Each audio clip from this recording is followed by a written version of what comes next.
How you prepare for a golf tournament? Well, I hit balls maybe 20 minutes, putt a little bit, smoke 4 or 5 cigarettes, drink 3 Diet Cokes, and go to the first tee. Some days I won't even go to the range. Well, What are you wearing? What's your hat? Is that the Eagles? yeah, But what? that's the Fight and Scrap, and look at that hat. Can it pick it up? The light's a little bright today. That is the hat of the Interbay Eagles. Oh, okay. I thought maybe it was like the Philadelphia Eagles and they had some No. sort of like a city collection color going on. No, that's the Interbay Eagles. That is the Vampires football team that is getting set. I think they're in week 3 of practice this week with their jamboree coming up on Saturday. Yeah. The Interbay Eagles. I saw BetMGM had an over-under on win total for the season. It was 0.5. Wow, that low. Really? Come on. And they noted that part of the reason for that was the coaching. Yeah, but I'm not really coaching. I'm just kind of Yeah, there. you are.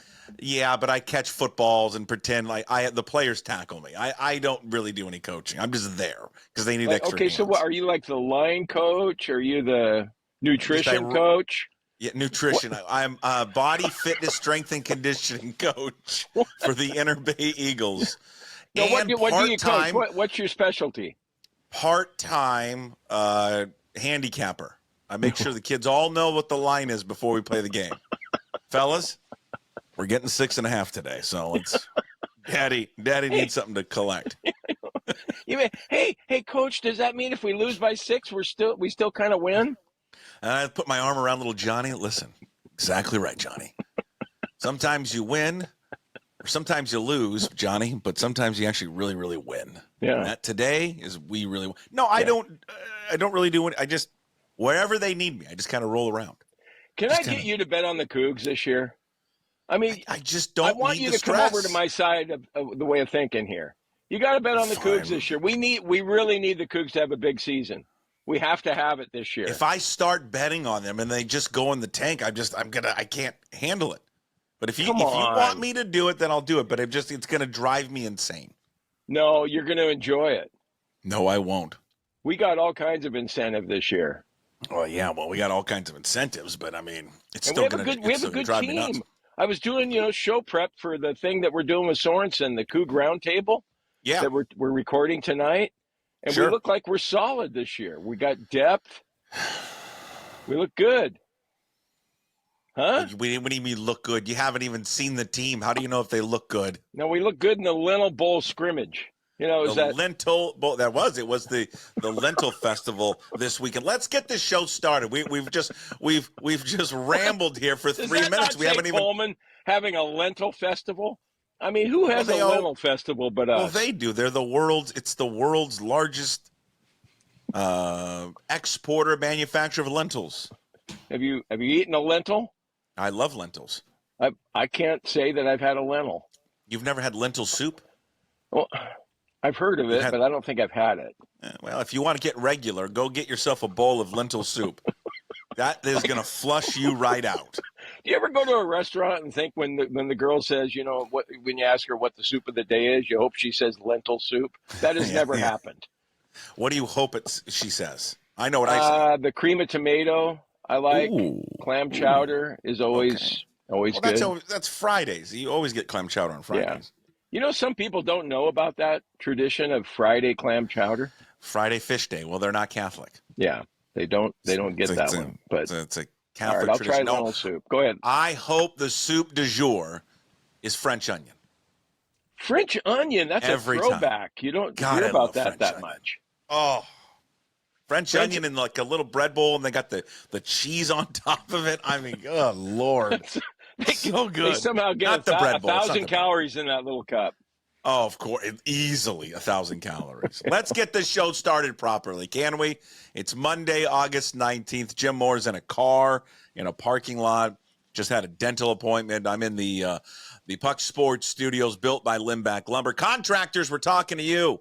Contractors, small contractors. Hey, Limback Lumber's your spot. You want to know why? Because they offer free deliveries for everything from whole house packages to homeowner DIY projects. And contractors, they got the largest stock moldings in the Northwest. Give them a call today. Old service, Old school service. They'll take care of you top to bottom. They've been doing it since 1930. Give them a ring at 206-782-3487. Visit them online at limbacklumber.com. Daily Puck Drop every single day, 10 a.m. All the platforms, YouTube, Apple, Spotify, wherever you find your podcast. And we're a few weeks away, 3 weeks away. We're doing this thing live. We'll be live at 10 a.m. We'll keep plugging that. We'll be doing the Daily Puck Drop live starting September 9th. Live at 10 a.m. Questions, concerns, comments, feedback, all warranted. Concerns about going live, please tell us. We'd love to hear from you. Yes, Jim, you've got a complaint. I have a question. No, it's not a complaint. I have a question for you and the listeners. What are the odds that I'll be late for the first live show?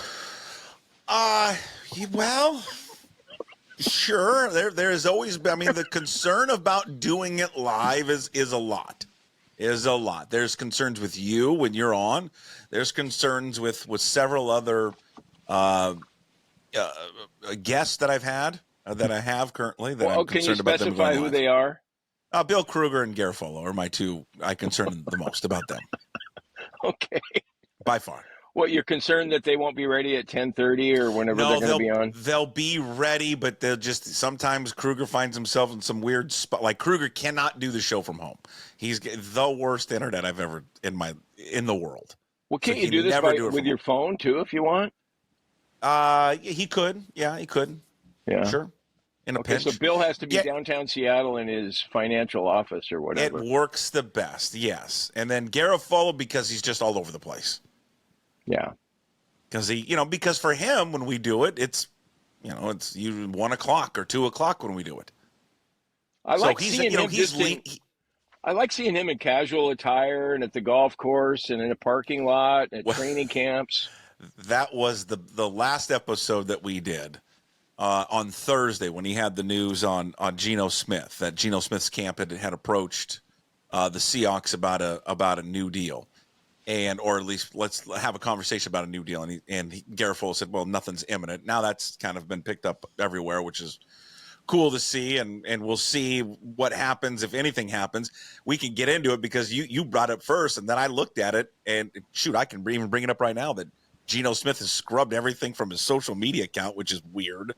Nothing Seahawks related except a little bit. The only thing on Twitter is just the picture of him. Yeah. Nothing on Instagram. Yeah, we're left to speculate and read into whatever we want to read into there. But you would think that if he did that he's probably – I think it's fair to guess that he's not happy with his contract and how things are going with the negotiations. I'm going to get to that in a second. But when last Thursday with Garofalo, so because he's busy, he's got stuff going on. It's the afternoon for him. He doesn't want to stay at home. So usually we kind of do a lot of the shows on the fly with him. And he was going to a golf lesson. And the best part about it was he had it where he does it from his phone, and he was inside his car doing it. And then he puts it up on the dashboard, and the sun was hitting it. And, of course, the sun overheats it, so it cuts off midway through. So we had to pick it up like 3 different times when I'm recording it with him. And one point, he had to wait till it cooled down. It didn't go to his phone like I did that one time when I was correct. Going across Mount Hood. And so one time when, like the second time it happened, I'd asked him a question about, I don't know, something about the 49ers setting a precedent with Brandon Ayuk. And so we had to start it again and him pick up on that answer. But this time I asked him the question as he was in his car. But when you watch the video, you'll see that he answers the question when he's outside of his car. Because I've had to splice his answer in. Have you found out what kind of a golfer he is? Because just based on looks, the way he looks, to me, he looks like he's a single-digit guy. I'll ask him next. I'll ask him on the next visit. Yeah, I mean, you can't really tell. You can't really tell by an appearance how good a golfer is. But I'm going to do it anyway with Mike Garofalo and assume that he's probably fairly good. He makes good money, so he probably has a membership at a country club and getting lessons. Yeah. Probably a fairly solid all-around game with Mike Garofalo. So let's get back to the Geno thing. We'll get on the Mariners. So I want to give because the Geno thing is great. You didn't want to follow up on the golf thing, did you? No, I did. What? Okay. Well, I didn't hear what you said. That he looks like a good golfer. Are you saying that I don't look like a good golfer? Hey, that takes me back to the KJR studio. I feel like I'm back home again. Are you saying that I don't look like a good golfer? No, I'm saying that you don't listen to me all the time. Oh, well, I did not there. I'm sorry. So there's Geno Smith. Look at. And why do you have me on if you're not going to listen to what I'm saying? I just was preparing to get to the Geno Smith thing, and I really wasn't interested about your thoughts on people's appearance and how they look as golfers. Well, then you hit some button where you got something on the screen right now that I don't know what that's all about. You see that? That's Geno. Yeah, it's Geno Smith. Oh, that's his. Okay. That's his Instagram account. Okay, and that's his kid. No, I don't know if that's his kid. Is that his kid? Well, it's not Geno. I thought maybe that was it with Geno when he was younger. Oh, well, maybe that could be. So he's scrubbed his Instagram account. What are we supposed to? What? Let's read too much into this. Come on, let's go. You know what it tells me? It tells me that Sam Howell is going to be the starter against Denver. Oh, that's what it tells looked good. me. He looked good. Yeah, he looked great. We have that $250 bet where Sam Howell's going to start a game. I didn't think I'd win the bet on September 8th, but my odds have improved. I mean, I know Geno is everything's going to work out. Geno will be the starter, but maybe not. Yeah, but maybe not. I mean, Sam Howell has shown that maybe he's not that great a practice player, but he sure looked good in the two games. At least the second game, he looked good this last week in Nashville, but first game was okay, but he's going the right way. His momentum's going the right way. So I want to refresh people because it's a long weekend, okay? And people maybe some may have missed this. This was Garofolo on Thursday talking about Geno Smith, his camp going to them about a potential new contract. They tried to talk about it. I know that. That's been something that's been broached this offseason. So, going to be something that gets done before week one and is addressed by the team in some kind of, a lot of times a situation like this, kind of incentive package or something like that. But no, I mean, I don't sense that anything's imminent. But, a lot of players raise the issue a lot of times throughout the course of the offseason, try to get something done. We'll see. So just to clarify, because I've seen this been picked up like everywhere, right? No, never said that they're close to a new deal. Just said that his camp had reached out to the Seahawks about exploring some type of contract extension or talk, where then the Seahawks basically just said, let's put it on the back burner, and nothing was imminent. But that was what Garofolo had told me on Thursday, his weekly visit every Thursday at 1 o'clock. Hey, shout out, brought to you by Hartley and Hartley Insurance and Zongs on Fox Island. They're getting their money's worth, I'll tell you that. Is it fair to say that the supposed injuries that Geno had were bogus? I don't think they were bogus. I do think because he did get banged up, was hit on that knee. But remember, he finished that practice. Everyone there said no noticeable limp. But then he's out for 4 or 5 days. I think that there was probably something there where he wanted, and his camp wanted to send a message to, and by the way, this is pure speculation on my part, but this is all we do. I think there's a little something there where he's like, well, I'm going to show you kind of what my value is and see what you guys think it looks like without me. I think, and players do this all the time, these little, quote, hold-ins. They do it all the time to kind of send a message to the organization. This is what I'm worth. Look what you have here. Look what the option is, and the option Sam Howell. And remember, the practices preceding him going out, like Howell was terrible. Mm-hmm. And has been terrible in practice, by the way. Anybody that's watched practice will tell you that he's awful. But here's the weird thing. He gets into games, and all of a sudden, it's like some light flips on for him, and he becomes pretty good. I mean, you guys, how were Mikey and Stevie as players? Were they good practice players and good game players, or were they? Well, toward the end, parents, it wasn't cool to show up at practice, so I didn't really see practice when they got into their teen years. But I always felt like, at least until junior college, they were clutch players. I felt like they were going to come through in big moments. But Hal may just be more of a guy that performs better when the lights are on, and in practice he just doesn't do it. I don't know. There's plenty of examples of players like that. Maybe that's That's the way for Howell. But I'm just curious if he scrubs everything. We read into this stuff way too much. All right, he could just be getting rid of it because he wants to get rid of it. But these guys do this stuff all the time. These little messages that they want to put out there, like how they're disgruntled. But what does that really mean? Like if you're Schneider or the Seahawks organization, do you have a closed door meeting and go, oh man, Geno has shut down his Instagram account? I mean, if they do even talk about it, I bet they laugh about it. I agree. I mean, they're not like, oh my God, we got to do something so he can get his IG thing going again. I don't. Hey, John, this is Mike. Did you see he shut down the Instagram account? Jesus Christ. This thing, I mean, it might be a whole lot of nothing, or it might end up being something. We'll see how it goes this week, but it could backfire on Geno. And I see his side of it too. You see what Jordan Love's getting and what Tua's getting, and you kind of go, I look at my numbers compared to these guys and what they've done in the league, and I've been around a long time, and I shouldn't be making half of what they're making. I mean, he can make a good case for making 30 to 35 anyway instead of 25. But the counter to that would be, right, that those guys are significantly younger than him.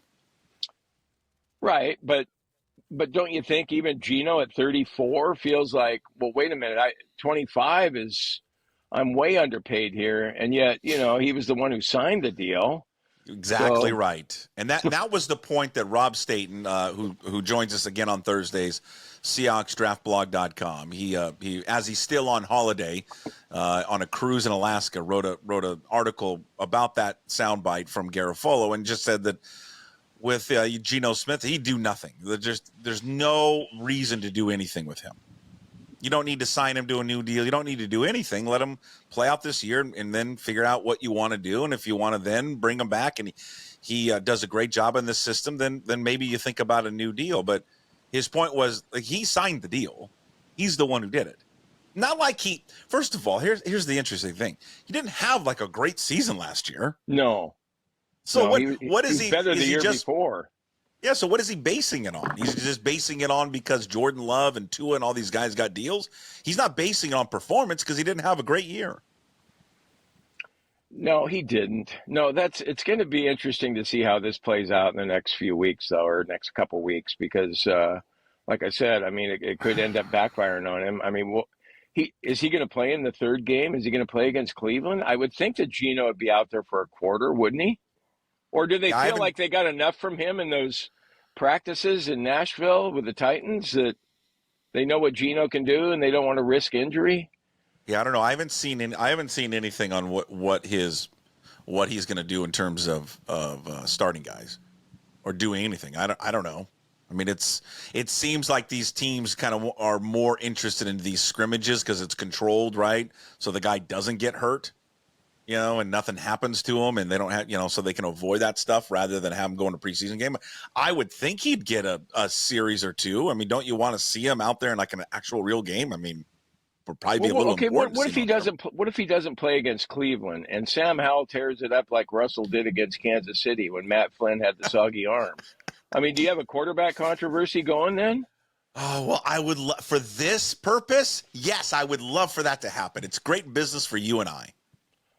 Well, plus, we all know, even if you think that everybody agrees that Geno's not the quarterback of the future, and there's disagreement on whether he's the quarterback of the present, I think he's perfectly fine as the quarterback this year, especially with this offense. It might be better suited to his talents, and then with a defense it's supposed to be better.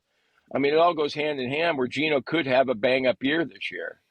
But Sam Howell clearly is the guy that they're looking at toward the future, if not somebody in the draft. And we've already talked about that. The draft doesn't look that great for quarterbacks this year like it did this year. Well, we talked about it before. I mean, when we were joking. I think I misspoke there. Next year and this year. Yeah, I misspoke. I got you. Yeah. I was right there with you. No, because you don't really listen. I'm listening. I think you sit there and you go, well, Jim's talking right now, and I'll figure out what I'm going to say next. And it's not really based on what I'm saying. Like, just in case listeners are just joining us right now, let me go back for a few minutes. What do you mean they're just joining us? What kind of They've been listening to the pod. Okay. If they've started the podcast, they don't join the podcast midway through. No, they don't. Go down on that little red line and move it up. Yeah, but why would you do that? Because you don't want to hear the bullshit we were talking about earlier. But anyway, if people did move it forward, just to give an example of what we did there, like, hey, I bet you Garofalo, okay, this is me. I bet you Garofalo's a pretty, single-digit handicap, country club and all that. And this is Puckett. Geno Smith, we got to talk about Geno Smith and the contract situation and the Instagram. I mean, there was just nothing. You didn't follow up there. Yeah. In a normal conversation, you kind of follow up. That's my fault. My fault. I take blame for that. I love you, Puck, and I know you love me too. You love me, don't you? I love you to death. E1 on me. Hey, but I'm with you. Hey, we've said this before with Howell. Even with we're just screwing up with our bet, $250. You think he'll play? He'll start a game this year, not based on injury. Is that the best thing for them would be for him to establish himself as the quarterback? Yeah, he's 20. He's 20. What is he? 23, 24. You got one more year of him making peanuts. Yeah. I mean, that's of course. I mean, that's what every Seahawks fan should be begging for. They should be begging for him to be good against Tennessee. They should be begging for him to be great against Cleveland. They should be begging for him to be great in practice, because then you've got the quarterback you don't got to worry about anymore. I mean, I doubt that he's going to be the guy, but I don't know. Stranger things. Yeah. I mean, Geno needs to be that much better than Sam Howell when you start considering, hey, we're paying him $25 million and we're paying Howell what, $800,000 or something, and we get to pay him less than $1 million next year too. Hey, before we move on to the which was the debacle that was the Mariners week, just a freaking debacle. Hey, shout out to Gardner Minshew. Is there a more perfect starting quarterback for the Las Vegas Raiders than that guy? No one. Could be the starting quarterback of that team. And Gardner looks like the kind of guy that might get in trouble in Vegas, but there's never really any off-field stuff with Minshew other than, God, he just seems like a fun-loving guy. And yeah, I mean, it seems like everybody just loves his story and loves Gardner Minshew. I'm with you that he does feel like you wake up Monday morning and there's a DUI picture of him. Mugshot. Something waiting to happen. Right? No, it's going to be. I mean, we're going to be Raider fans this year, aren't we? Yeah. I love the guy to death. It's so crazy that a guy spent 1 year there and made such an impact on a school and a fan base. He just, God, he's the best. Yep. Yeah. And of course, Husky fans, though, they think of Gardner Minshew with tears in his eyes after the Apple Cup, and they've got their GIF ready to go and put it on social media. You mean this guy? This guy's going to be quarterback of the Raiders? Forgetting that if it hadn't been sleet and rain and hail that night, we would have kicked their ass. We did. We outscored them in the snow, I think. God, stop using that as an excuse. Wow. Were you there? Yeah, I was there. Yeah, I was. My kids were. My son was in shorts, for God's sake, like an idiot. We were staying up at the Coeur d'Alene Resort, and it took like 3 hours to get there after the game. There were like ambulances on the side of the road and everything, and I'm thinking, God, not only did we lose, I lost like, I don't know, $300 or $400 betting on the Cougs, and you'll enjoy that part of betting on the Cougs. That's always fun. No, see, I just don't. Did you see it all? I don't know if you saw any highlights. Speaking of just quarterbacks, NFL preseason, yada yada. Did you see how? I saw a few highlights, but then I saw the box score. How bad Wilson looked, Russell Wilson. I heard his numbers. I heard the numbers were, well, like he was 8 for 10, but for 47 yards. 47 yards. He was sacked 3 times. It's over. How can Fields came in and Fields looked good. How can they not go with Fields? Yeah, I guess Fields came in, looked great, gave him a spark. He'll probably start. I would think so. I mean, if it's a pick 'em, you got to go with the younger guy, the upside guy. It's over for that guy. It's unfortunate. Why do you call it unfortunate? Well, he was at the top of his game when he was in Seattle. He turned into a dick. Yeah, he did. Yeah, he brought a lot of that stuff on himself. Okay, you hate guys like this. I hate guys like this. When you get full of yourself, I'm out. I'm completely out on you. And he did. He got I full can't of disagree himself. with him. Wow. God. Too big of an ego. He got too big of an ego. I mean, you shouldn't, what do you call it? Dance on a guy's grave. And I'm not going to dance on his grave, but, well, yeah, I kind of am. I'll tap dance, just kind of half dance. You ever I tap don't dance want Russell to do well. I thought he was a jerk toward the end. Yeah. And as it turned out, we all know the story, like Pete Carroll's holding him back. He should let him cook. Well, Christ, if he had let him cook, Russell would have been exposed. But when he comes back in 10 years from now to get his number retired, he's going to standing ovation. Well, of course, and he should get that. Yeah. Yeah. I mean, he was the quarterback of the only, Super Bowl championship they've ever won. So, and he was sensational at times, and he was consistently good for a long stretch of time. But, the whole Sierra thing and the Hollywood thing and the dumbass bedroom thing, all that stuff, just after a while. You and I were talking about at the time, we were advocates of them trading him, weren't we? Yeah. And when they did it at the right time. And when they did it, I thought, damn, we're right about something finally.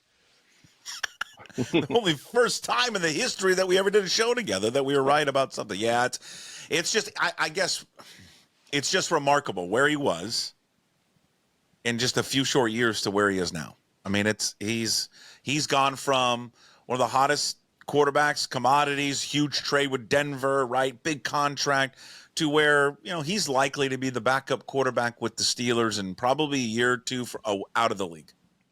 And he's in the broadcast booth. Usually a quarterback of his stature that's had a career like he has, your skills decline, but usually it's like 38, 39 when you really are showing your age. But what is he, 35 still? Or he's not 36 yet, is he? What is Russell Wilson age-wise? I mean, 35 sounds about right. But we talked about that when he was early 30s, what's Russell going to be like when he doesn't have his scrambling ability anymore? He's 35. He'll be 36 in November. Yeah, he's done. Think this will be the last season? I do. Yeah, unless he wants to be a backup someplace, which I don't know if he wants to, but I think he's done. I think this is it. Yeah. And I don't want to hear his interviews anymore either. Every time you hear an interview with him, it takes you back to the staged, planned. I don't know. I don't have any use for him. He's going to be in the broadcast booth one day. You're going to tune in to hear him and listen to him. No, and watch he him? won't. You don't think he would be? You don't think he'll go into broadcasting? Well, maybe, but he'll be shitty. Okay. I mean, he won't be good at that unless he goes back to, Russell coming out of Wisconsin.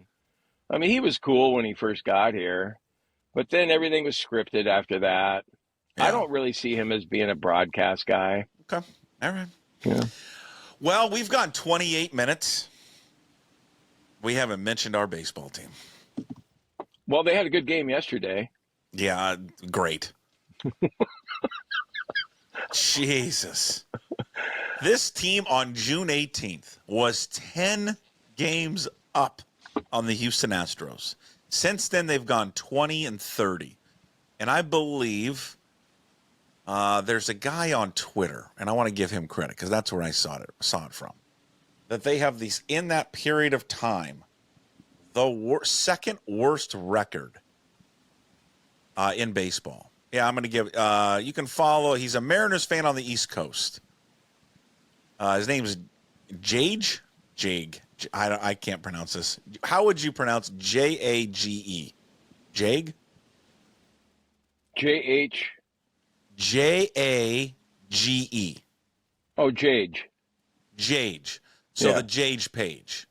You can follow. Okay. Sorry, Jage. I didn't mean I screwed that up. That's my fault. Yeah. The Jage page on Twitter. Well, no offense to Jage, but he could have. Sorry, I interrupted you. Go ahead. I'll finish your point where you're going to slam Jage Page or me. Go ahead. You can give Jage Page all the credit you want, but anybody could have looked that up, probably. Well, I saw it at the Jage Page, and I wanted to give him credit because he's the one where I saw it. Yeah. Can we give some credit to people? Is that okay with you? Well, apparently for, some radio stations in town, they didn't do that with the Geno Smith story correctly, but You want to comment on that? It's a podcast. You can say whatever you want. What are they going to do? They're going to say that, oh, Mike Garafolo was on Puck Sports. And then of course they're not going to say. Of course they're not going to say during that during the break. Yeah. Oh, hey, geez. you can't give Puck credit like that. No, you can't do that. Just for everyone. Yeah, I was not surprised. But what are they going to do? They're not going to say that Mike Garafolo was on our former colleague's podcast, and here's what he said. Jesus. Anyways, our former colleague, who should still be here, they did it on his podcast. If it weren't for management, he would be. No. The Jage Page, so the second worst record in baseball during that span. And they've gone from 10 games up. They were 44-31, 20-30. There's 37 games left in the season. They're 4 games back now of Houston, Jim. They're 5-0. I always heard people, well, they still got a chance of the wild card. Now they're 5.5 back in the wild card. Yeah. Tell me, how do you feel right now? How do you feel right? 37 games left. Well, Kansas City, they still get in? Kansas City's the team they need to catch in the wild card, and I was looking at it. Kansas City's on a pace to win 90 games. Okay. The Mariners at this point, to win 90 games, they'd have to go, like 25-8 the rest of the way or something? So what's your confidence level that they could get? So 90 games? I mean, how many games have they played already? 64. No. Well, no, that's the number of wins, right? And so they would have to go 26-11 the rest of the way or something? They have played, hold on, they're 64 and 61 on the season. So 125, 37 left. 37 games left. They're not going to go 26-11. And Kansas City just needs to play at the pace they're playing at right now to get to 90. And they're the last wild card team in. So 26-11 to get to 90 wins. I'll just be honest with you. There's not a chance in hell they're going 26-11. No. And I hate saying, because it's so negative, and I get it, and like you want to watch sports and be positive, but there's just the way they play offensively. They need an offense to carry them. I mean, to get on these big winning streaks, right? You need an offense to carry you. And I don't. Does anyone see that being able to be carried? And then how many games? Before you play Houston, right? Which is what, the third to last series of the year. I mean, you've got to be within what? 1 or 2, at least 2 games of them. Well, who before holds you play that series? The Mariners hold the tiebreaker on Houston, don't they? But if Houston wins, yeah, and especially if they're within 3, they still have a shot then, because you win all 3 and you have the tiebreaker. So second to last. Do you think they'll be within 3 when they play Houston? I mean, I don't know. Do you? Well, no, but I mean, this Dodgers series, I mean, you look at the matchups, though. I mean, they have an edge. Wu against Stone tonight. They've got an edge with Brian Wu. Stone's Miller pretty good, against though. Walker I agree with you, but Stone's pretty good. Yeah, okay. And then Miller against Walker Buehler. And you go, Walker Buehler, well, God, I've heard of him. He's a really good pitcher. Well, his ERA is over 5 right now. And then Gilbert against Jack Flaherty. You kind of like Logan Gilbert in that matchup, even though Flaherty's ERA is 3. But it's at L.A. The Dodgers are better team. Shohei, all of that. I mean, they'd be lucky to win 1 in L.A., wouldn't they? Well, yeah. I mean, but they do this. It's weird though with them, right? They look terrible against Detroit. They look terrible against Pittsburgh, and then now everyone's going to write them off against the Dodgers, including us. And then they're going to win 2 out of 3, or they're going to sweep the Dodgers. Right. Yeah. Right. And then we'll be back on board again. Of course. And then they'll come home and drop kick, 2 or 3 to the Giants. Yeah. And then they'll be the matchup with Tampa Bay, and they'll be like, all the trades they've made, or Rosarino wants to shine against his former team. They'll look terrible against those guys. Yeah, it's just they are a maddening team. We've talked about that many, many times. Do you think Tampa Bay is smarter than, like, their general manager is smarter than Jerry? Like, can we stop trading with Tampa Bay? Like, I mean, I thought, okay, Rosarina, that's a great deal for Seattle. But do you think they knew something about maybe his bat speed not being what it once was? Or Yeah, maybe. I think I think in large part why they trade is because they're not going to pay. Yeah. So they see what he's coming, his arbitration's coming up, and they're just not going to pay that money. They just don't.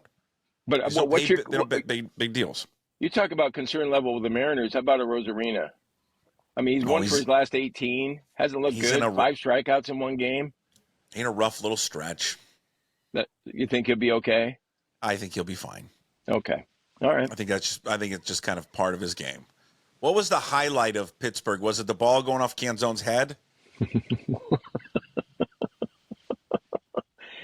You're not really a Canzone fan, are you? He's terrible out there. He just is. And I remember arguing with someone earlier this year about, he's not that bad. Do you guys watch him? He's not good in the field.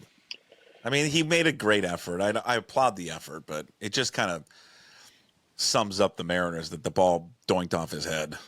Yeah. No, it just... So are you confident, yes or no, that they can come back and get in the playoffs? 37 games left, 26-11 to get to 90. No. I mean, how can you be confident about them coming back? The way Houston's playing. God. No, Houston's got the Red Sox, so there's a good chance. I mean, at least they lost one to the White Sox. That helped. Do you think had they lost on Sunday, do you think they would have pulled the plug on Service? No. I mean, I heard a lot of talk about that, and I can see why you would have done it, but I don't think if they make a move, it's going to be the end of the season. I remember at that, what was it, the Angels play it out. Last year after the Angels series, I thought he'd be fired on the off day after that, and that didn't happen, and I think they're just going to play it out. Yeah. Now, if they miss the playoffs, what do you think that they'll do? I mean, I know what they should do, but they should clean house then. It should be Jerry and Scott. Correct, but they won't. Yeah. Do you think they'll do that, or think they'll just remove Scott? I do think they'll finally do that. Yeah. Remove all of them. Yeah. Don't you? I don't. What would be the reasoning why they would keep him? I think ownership likes this in a weird sadistic way.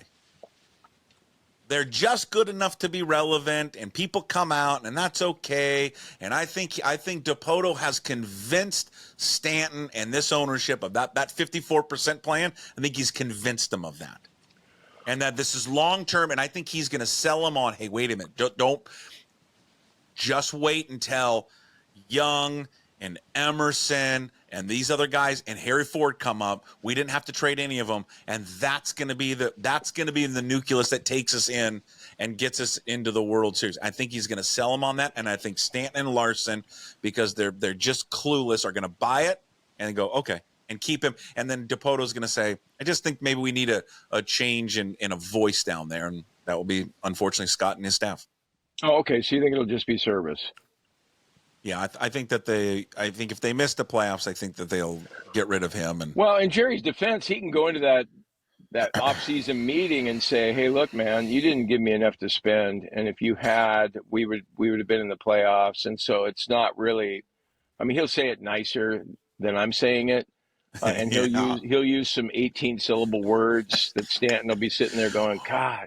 Stanton, I remember one time I talked to him one time out at Edgar's Cantina, and he was talking about DePoto and talking about how smart he is and what a brilliant guy he is. And I'm going to say Jerry, without question, he's a smart guy. Yeah. But I think he's also one of those guys that isn't as smart as you think he is, but he sounds like he is, because of the way he talks. I mean, God, you listen to him and you go, God, that guy, Jesus, what an IQ he's got.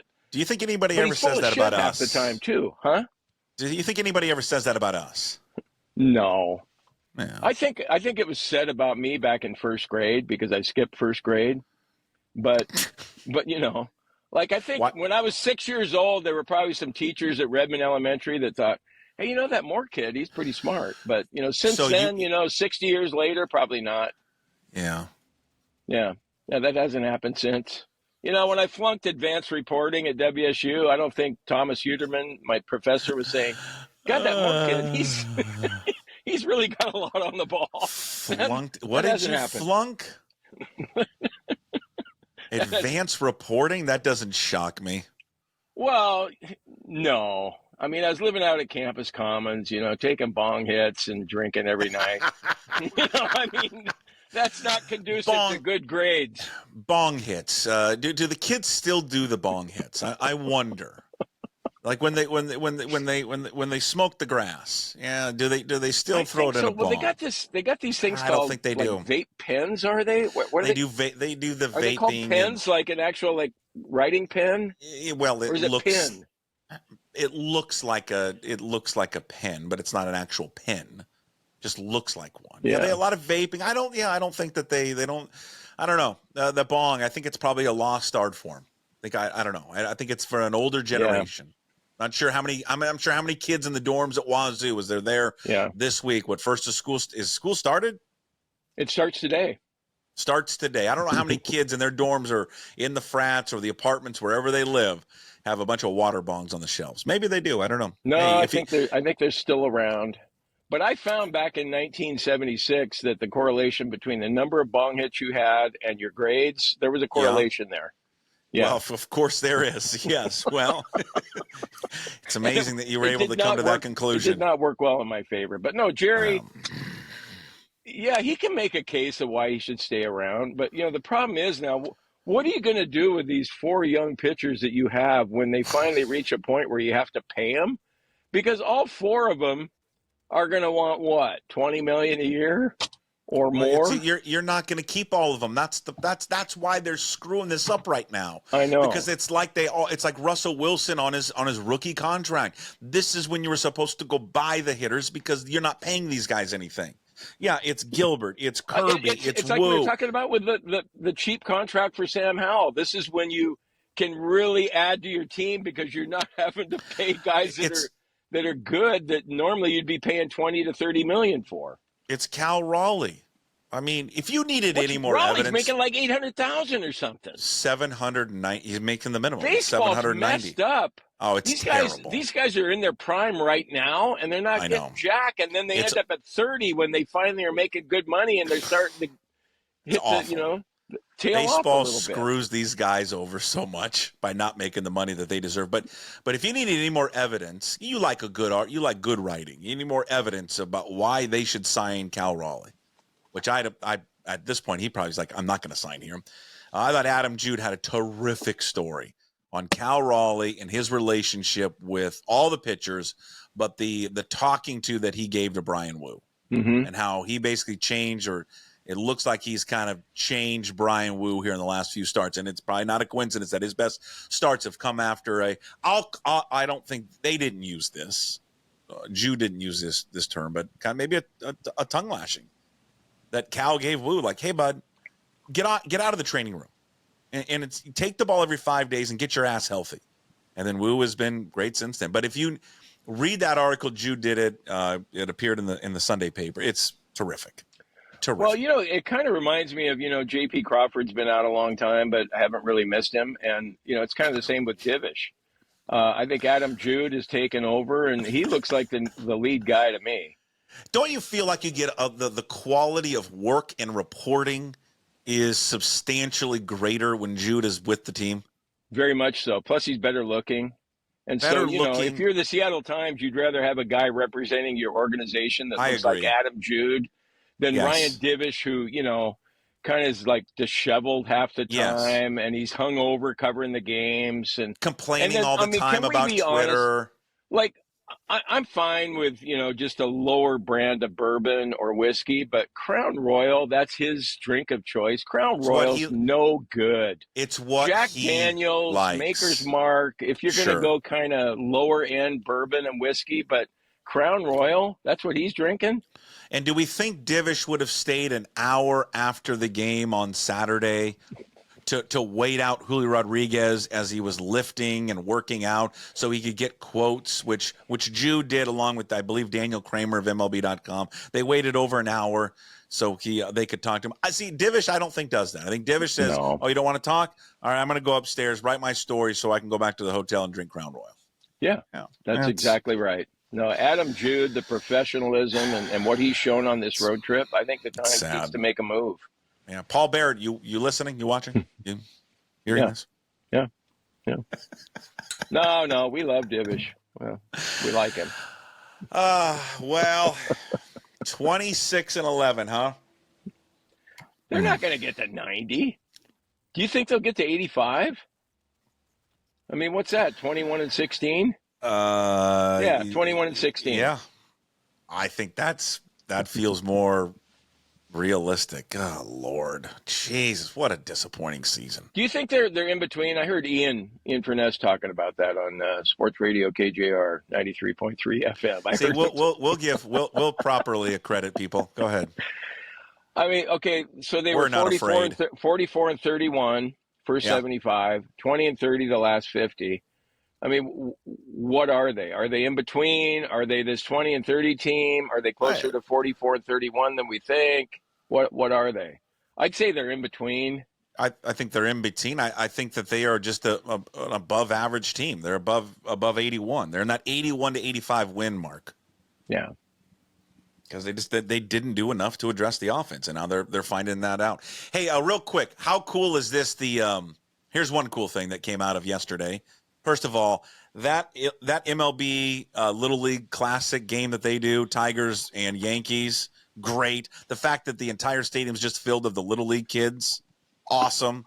Shout out to South Hill. Disappointing for them. They lost both games, but still they made it. They made it. But next year, the Mariners are playing in that game against the Mets. Think about this. This is the father-son road trip we're doing next season. Look at this. If you want to go next year, this is the baseball trip that you can go on.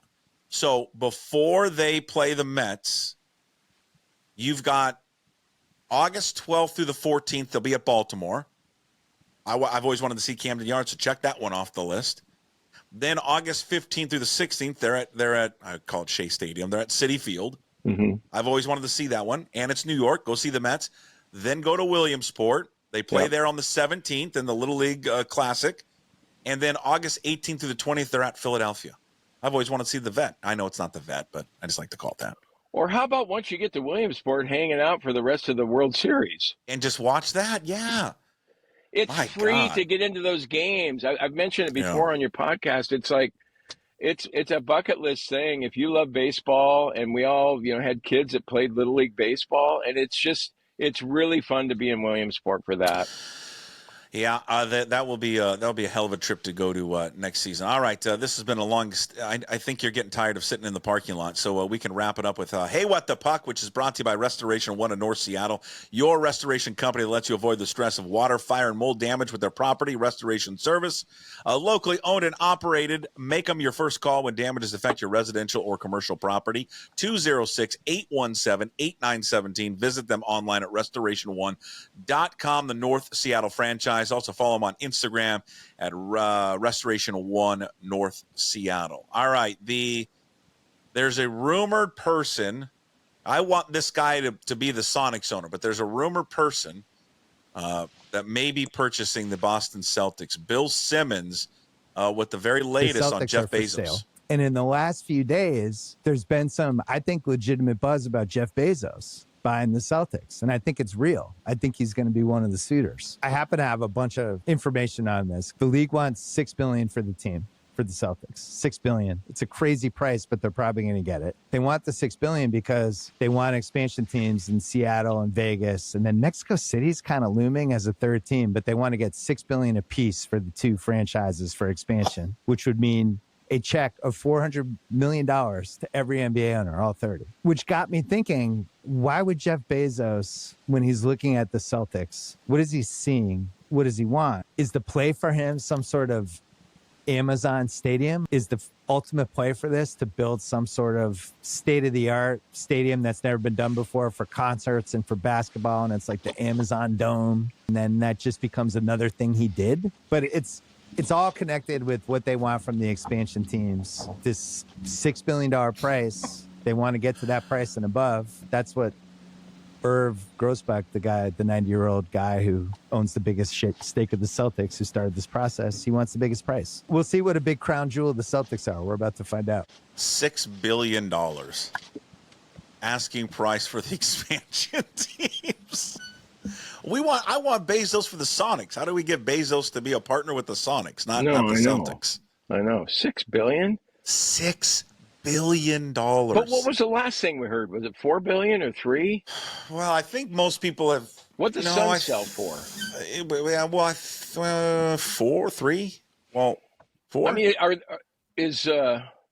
think $5 billion is what everyone thought. The Oakview Group and all that, are they going to be like, hey, that's a little too rich for our blood, we're not that interested anymore? I mean, are they going to shy away from that, or is it still a no-brainer that Seattle's going to get a team?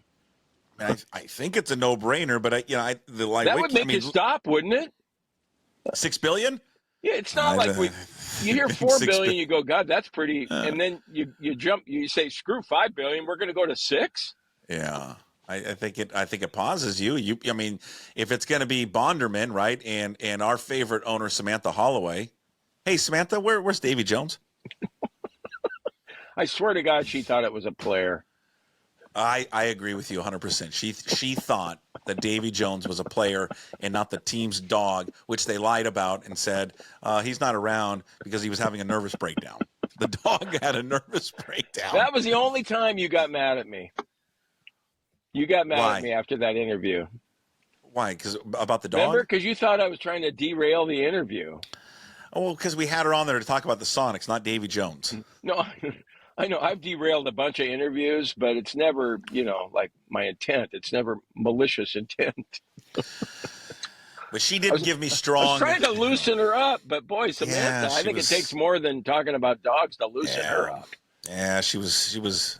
First interview, she was a little nervous. We're nervous with a couple of pros like us. Admit it, you're not excited about her being the head of the NBA franchise, are you? I don't know. I mean, maybe she'll grow on me. I'm not. I'll admit it.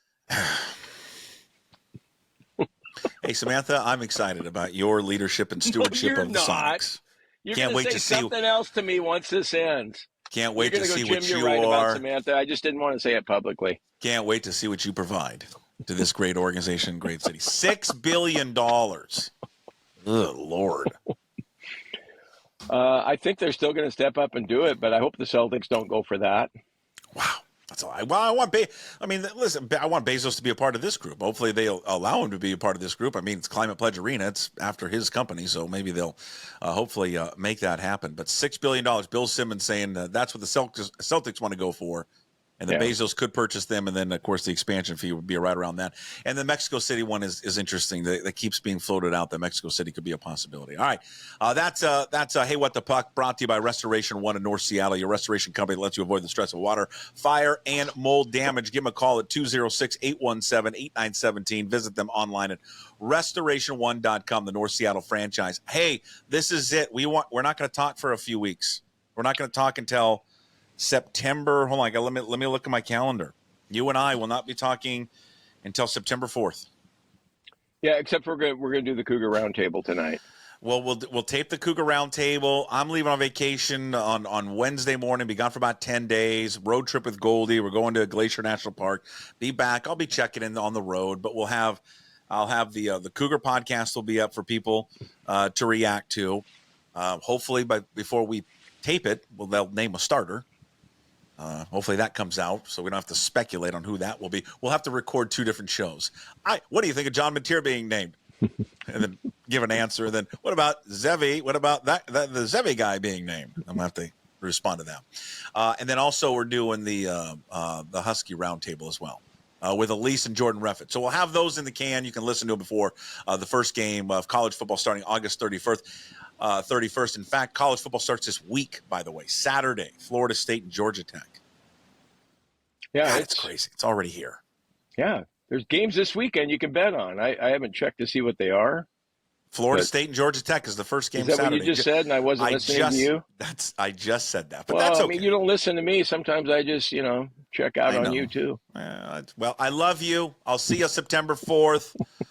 Be well. Stay safe. Don't piss off the neighbors, and we'll talk to you in a few weeks. All right, Puck. Go Cougs, baby. Let's go. Go Cougs. There he is. Season. Jim Moore, the go-to guy. We'll have our Cougar Roundtable that's going to be coming out this week for you to indulge yourself leading up to the first game against Portland State. But that's it for the Daily Puck Drop. We do it every single day. at 10 a.m. Release it on YouTube, Apple, Spotify, wherever you find your podcasts. Of course, at pucksports.com. We'll talk to you later. As always, we promise to be better. No shirt, no shoes, no ties. Would anybody like to smoke some pot? Yeah. I was born to love you. I was born to lick your face. I was born to rub you. But you were born to rub me first. What do you need my address for? We'd like to send out a mailer. Mother of mercy, I don't speak Japanese!